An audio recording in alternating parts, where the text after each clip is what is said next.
বিদ্যুৎ বিভাগৰ গাফিলতিৰ বাবে কণ স্কুলীয়া ছাত্ৰ-ছাত্ৰীৰ লগত হ'ব পাৰে ভয়ংকৰ ঘটনা। এটা ট্ৰান্সফৰ্মাৰৰ বাবে এতিয়া আশংকাত ভুগিছে দবকাৰ চাংমাজি তিনিআলিৰ বিদ্যালয়ৰ ছাত্ৰ-ছাত্ৰী।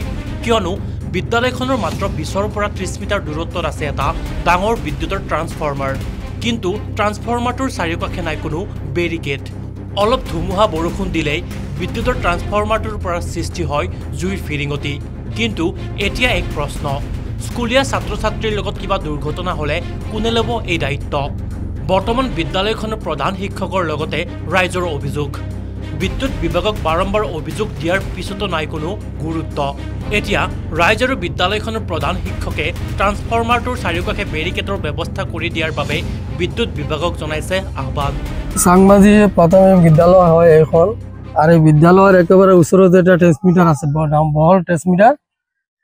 আৰু এই ট্ৰেন্সমিটাৰত কেতিয়াবা ধুমুহা বৰষুণ হ'লে জুইৰ ফিৰিঙি উঠি থাকে।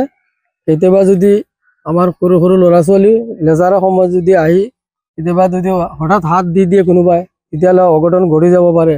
ইয়াৰ বিষয়ে আমি এই ট্ৰেন্সমিটাৰ যিটো লাইনমেন আহে, আমি বাৰে বাৰে তেওঁক কৈছোঁ কেইবাদিনো, কিন্তু তেওঁ কোনো গুৰুত্ব দিয়া নাই ইয়াৰ বিষয়ে।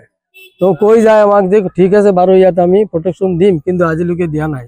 গতিকে ইয়াৰ বিষয়ে বিদ্যুৎ বিভাগৰ কৰ্তৃপক্ষক অৱগত কৰিছোঁ যে ইয়াৰ বিষয়ে যাতে কোনো এটা সোনকালে ব্যৱস্থা লয়, আৰু যদি নলয়, যদি কেতিয়াবা কিবা অৱঘটন হয়, ইয়াৰ দায়ী আপোনালোকেহে থাকিব। আমি আপোনালোকক অৱগত কৰিলোঁ। এইখন স্কুলৰ প্ৰধান শিক্ষক হয়। স্কুলখনৰ নাম হৈছে চাংমাজি প্ৰাথমিক বিদ্যালয়।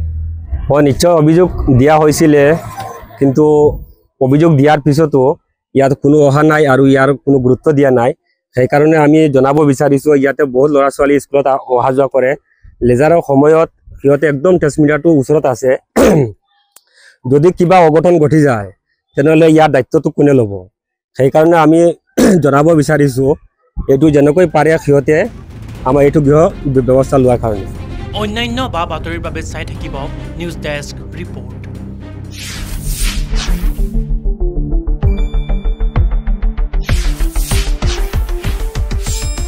শুদ্ধ আৰু বিস্তৃত বাতৰিৰ বাবে চাই থাকক নিউজ ডেস্ক ৰিপৰ্ট।